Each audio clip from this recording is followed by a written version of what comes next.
how to turn off or on related to your notifications on VK on Android or iOS phone. Hello guys, in today's video I'm gonna show you how to turn off or on related to your notifications on VK on Android or iOS phone. First open VK and now click hub. Here is it, and now click these three lines and then settings, then scroll all the way down.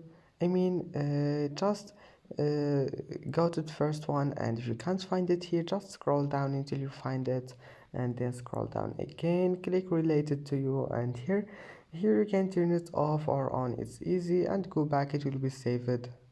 And that's it for today's video. If you like this video, please don't forget to like and don't forget to subscribe, and thank you for watching this video until the end, and see you in the next video.